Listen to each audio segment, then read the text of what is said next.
जिस असदुद्दीन ओवैसी को लगातार तेजस्वी यादव भाजपा का बी टीम बताते थे, उस तेजस्वी यादव को उसी असदुद्दीन ओवैसी का सहारा मिला, क्योंकि कांग्रेस ने तो एकदम से अपना हाथ ही खींच लिया था। स्थिति यह है कि आज के डेट में जिस पार्टी को बी टीम बताते थे कभी भाजपा का, उसी पार्टी के बदौलत अब बिहार में राजनीति करनी पड़ेगी, वरना तेजस्वी यादव का बंटाधार हो जाएगा, आरजेडी की सामत आ जाएगी और तेजस्वी यादव को यह विचार करना पड़ेगा कि राजनीति ही करना है या फिर कुछ और करना है, क्योंकि अब मात्र एक विकल्प रह गए हैं तेजस्वी यादव के लिए, असदुद्दीन ओवैसी, और उन्हीं के बदौलत वो चुनाव जो है वो लड़ सकते हैं, जीत सकते हैं। मतलब कुल मिला के बात यह है कि पहले उसी असदुद्दीन ओवैसी के बारे में पानी पी पी के जाने देंगे क्या कुछ नहीं कहा करते थे तेजस्वी यादव, और आज वही मतलब अख्तरुल ईमान है, वही अगर देखा जाए तो असदुद्दीन ओवैसी हैं जिनके यहां खजूर के साथ पानी पी रहे हैं। पूरी कहानी विस्तार पूर्वक आपको बताएंगे।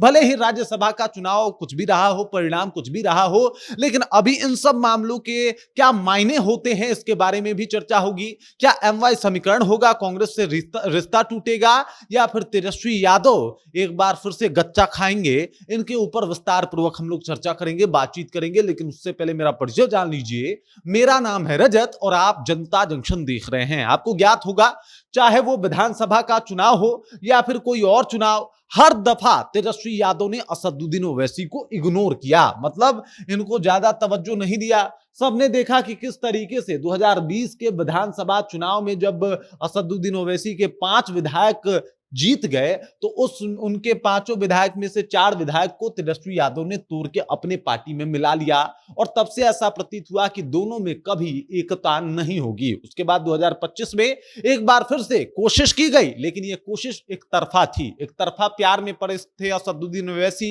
उनका कहना था कि मोदी को किसी तरीके से हराना है तो हम लोग को एक होना पड़ेगा, लेकिन शायद तेजस्वी यादव अपने मत में चूर थे। उन्होंने असदुद्दीन ओवैसी के इस बातों को इनकार कर दिया, और इनकार करने के पीछे का कारण था वो मुस्लिम वोटर को बांटना नहीं चाहते थे। लेकिन मजे की बात यह है कि वो भले चाहें या ना चाहें, मुसलमान वोटर कब के बढ़ चुके थे। उनको असदुद्दीन ओवैसी में अपना रहबर दिखने लगा था, उनको असदुद्दीन ओवैसी में वो इंसान दिखने लगा था जो उनका मुद्दा भरे संसद में बड़े ही जोरदार तरीके से उठाता है और अपने बातों को पुरजोर तरीके से जनता के बीच में और लोगों के बीच में रखता है। मुसलमानों का रहबर, मुसलमानों को अगर सही मायने में कोई रिस्पेक्ट दिला सकता है तो असदुद्दीन ओवैसी है, और यही बात, यही मैसेज जो बिहार के मुसलमान हैं उन तक भी पहुंचने लगी। मतलब कल तक जो कभी मुसलमान तेजस्वी यादव और तेजस्वी यादव की पार्टी आरजेडी के लिए जान दिया करते थे, उनको लगने लगा कि साहब अब यहां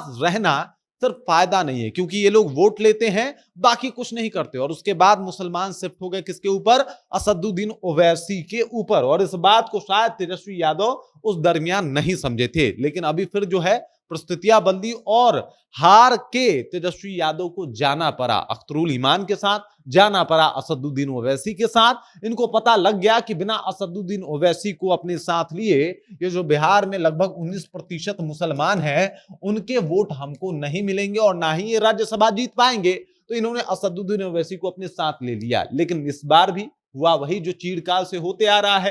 कांग्रेस की वजह से एक बार फिर से तेजस्वी यादव को बुरी हार का सामना करना पड़ा राज्यसभा के अंतिम सीट के ऊपर, और इस वजह से उनको काफी ज्यादा परेशानी भी हुई। अब देखिए, एक तरफ कांग्रेस का फ्लॉप प्रदर्शन, लगातार फ्लॉप पे फ्लॉप हुए, लगातार फ्लॉप पे फ्लॉप हुए, चाहे वो 2020 का चुनाव हो विधानसभा का, या फिर 2024 के लोकसभा का, या फिर बात कर लेते हैं 2025 के विधानसभा का। हर दफा जो है वो कांग्रेस फ्लॉप रही, और इस वजह से जो है वो अब तेजस्वी यादव लगातार प्रयास कर रहे थे कि साहब अब क्या किया जाए। अब उनको कांग्रेस से भी बेहतर ऑप्शन कोई बिहार में दिखाई दे रहा है, तो वो असदुद्दीन ओवैसी हैं। इसके पीछे का कारण है 29% मुस्लिम वोट बैंक, और ये जो है ये सबसे बड़ा पावरफुल वोट बैंक माना जाता है बिहार में। और ऐसे में अगर यादव मुसलमान फिर से एक बार साथ हो जाए, एम और वाई एक बार फिर से अगर साथ हो जाए, तो साहब रिजल्ट जो होगा वो होगा सीएम।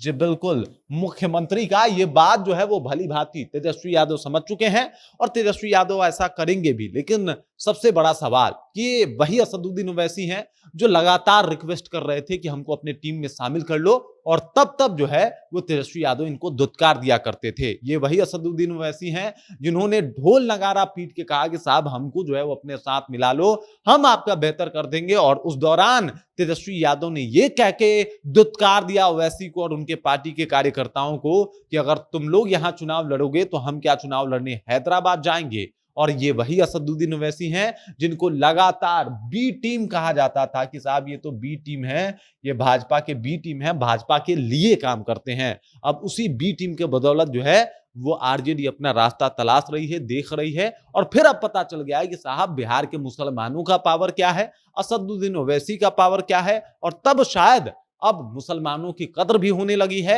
और ये सब कुछ इसलिए हुआ है क्योंकि बिहार के मुसलमानों ने असदुद्दीन ओवैसी के ऊपर भरोसा जताया और उस भरोसे पे एकदम बिल्कुल खड़े उतरे हैं असदुद्दीन ओवैसी। बाकी इस खबर, इस जानकारी को लेकर आप क्या सोचते हैं, आपके जहन में क्या कुछ चल रहा है, कमेंट करके अपना विचार हम तक पहुंचा दीजिए। बाकी आप देख रहे हैं जनता जंक्शन और मेरा नाम रजत है।